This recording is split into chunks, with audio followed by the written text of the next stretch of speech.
Selamat pagi, Bapak Ibu Saudara-saudari dimanapun kita berada saat ini. Salam sejahtera bagi kita semua. Sebelum kita memulai hari ini, kita akan merenungkan firman Tuhan. Karena itu mari kita bersama-sama meminta tuntunan Roh Kudus dalam doa. Kita berdoa. Ya Bapa, kami datang mengucap syukur kepadamu, karena Tuhan baik bagi kehidupan kami. Kami bersyukur hari ini Tuhan memampukan kami untuk menikmati hari baru ini. Sebelum kami memulai aktivitas tugas tanggung jawab kami masing-masing, kami rindu untuk disapa firman-Mu. Kami mohon tuntunan Roh Kudus Tuhan, biarlah kami mampu menjadi pendengar yang baik. Biarlah setiap firman-Mu yang diperdengarkan kepada kami, boleh kami pahami, mengerti terlebih, boleh kami wujudkan dalam perjalanan hidup kami masing-masing ya Tuhan. Bersabdalah kepada kami, karena kami telah siap untuk mendengarkan firman-Mu. Dalam Kristus Yesus Tuhan dan Juru Selamat kami hidup. Amin.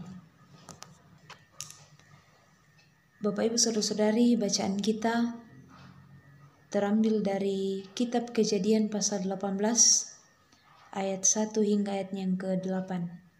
Kitab Kejadian pasal 18, ayat 1 hingga ayat yang ke-8. Saya membacakannya bagi kita semua. Allah mengulangi menjanjikan seorang anak laki-laki kepada Abraham. Firman Tuhan, kemudian Tuhan menampakkan diri kepada Abraham dekat pohon terbantim di Mamre, sedang ia duduk di pintu kemahnya waktu hari panas terik. Ketika ia mengangkat mukanya, ia melihat 3 orang berdiri di depannya.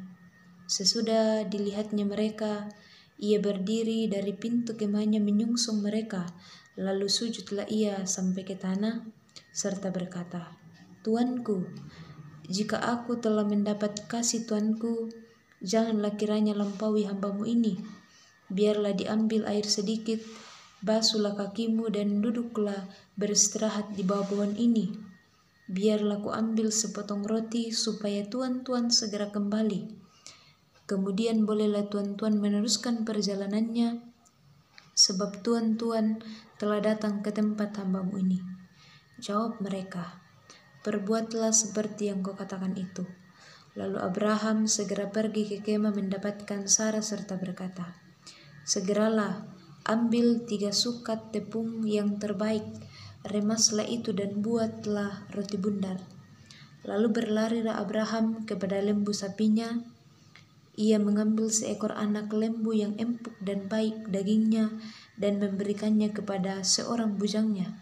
Lalu orang itu segera mengolahnya.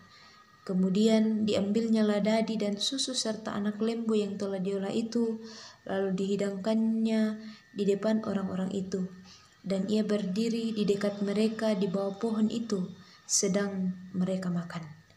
Amin. Bapak Ibu Saudara-saudari, dari bacaan kita,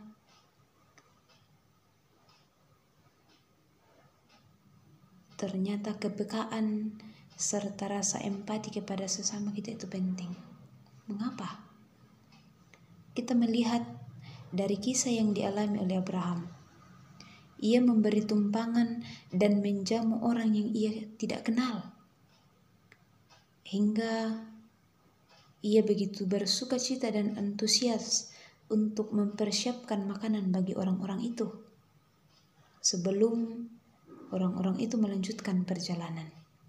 Ini sikap empati dan kepedulian Abraham, walaupun kepada orang yang ia tidak kenal. Nah, dari sikap empati dan kepedulian kepekaan Abraham, membawanya semakin teguh menanti pengharapan janji dari Tuhan. Apakah janji Tuhan bagi Abraham? Jelas dalam bacaan kita, di situ Allah menjanjikan seorang anak laki-laki bagi Abraham. Nah, melalui tamu-tamu yang dijamu oleh Abraham, ternyata dari mereka menyampaikan bahwa Allah akan memenuhi janjinya, janji Allah akan terjadi di tahun depan.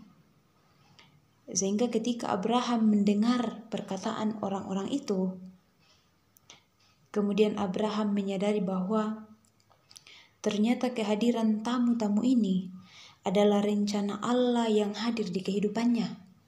Sehingga itu semakin meneguhkan Abraham untuk menanti janji Tuhan. Dari kisah Abraham ini, Bapak Ibu Saudara-saudari, menyadarkan kita pentingnya sikap kerendahan hati dari sikap empati, peduli, peka kepada semua orang, tanpa terkecuali orang yang kita kenal maupun orang yang kita kenal. Rasa empati semestinya terus kita tumbuhkan dalam diri kita. Karena dapat saja Tuhan memakai orang lain untuk menyatakan berkat-Nya bagi kita. Atau dapat saja melalui orang lain Tuhan menyampaikan pesan-Nya kepada kita, seperti yang dialami oleh Abraham. Atau melalui orang lain kita memperoleh pertolongan. Karena itu Bapak Ibu Saudara-saudari, janganlah kita terus menutup diri, pekalah pada sekitaran kita. Orang lain dapat menjadi berkat bagi kehidupan kita, pun kita dapat menjadi berkat bagi kehidupan orang lain. Mari Bapak Ibu Saudara-saudari, kita melanjutkan kehidupan ini untuk terus melihat sekitaran kita. Tuhan memakai orang-orang di sekitar kita untuk menyatakan rencananya bagi kehidupan kita. Amin. Bapak Ibu Saudara-saudari, kita satu hati kita berdoa. Ya Allah, ya Tuhan kami datang mengucap syukur kepadamu karena kasih-Mu. Saat ini kami boleh mendengarkan firman-Mu.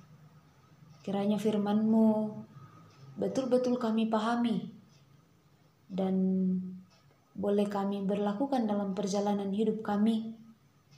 Mampukan kami, ya Roh Kudus. Biarlah kami mampu menjadi pelaku-pelaku firman di tengah-tengah perjalanan hidup ini. Ya Tuhan, teruslah pakai kami untuk menjadi berkat bagi sesama kami. Biarlah melalui kehidupan kami mempermuliakan nama Tuhan.